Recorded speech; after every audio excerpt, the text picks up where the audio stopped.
Ever wonder what people did for entertainment before Netflix and TikTok?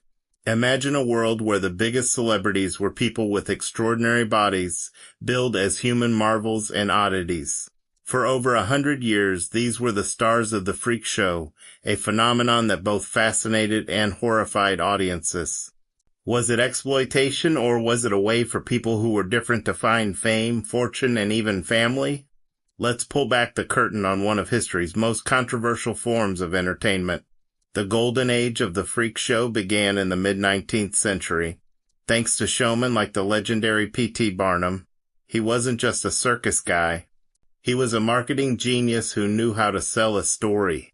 He scouted people with rare medical conditions, gave them sensational stage names, and crafted wild, often completely fabricated backstories for them. There was General Tom Thumb, a man with dwarfism who became an international superstar, even meeting Queen Victoria. And who could forget the original Siamese twins, Chong and Eng Bunker, who toured the world and eventually settled down, married sisters, and had over 20 children between them. These performers weren't just passive exhibits.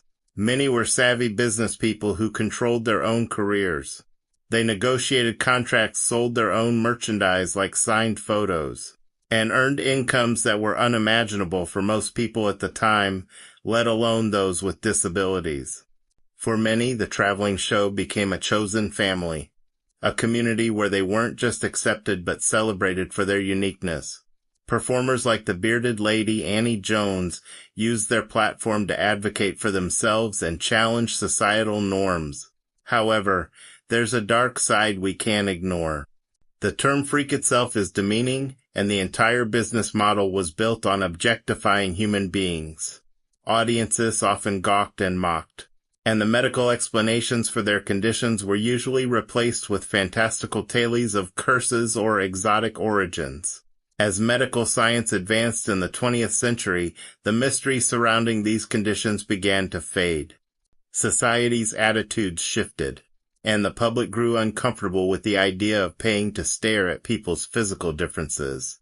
The freak show slowly faded from the mainstream, becoming a relic of a bygone era. Today we look back on freak shows with a complicated mix of emotions. They represent a time of both incredible opportunity and undeniable exploitation. They challenge us to think about how we view disability, entertainment, and the very nature of what it means to be normal. The story of the freak show is a powerful reminder of how much our society has changed and how far we still have to go. Thanks for watching. If you found this interesting, hit that like button and subscribe for more deep dives into history.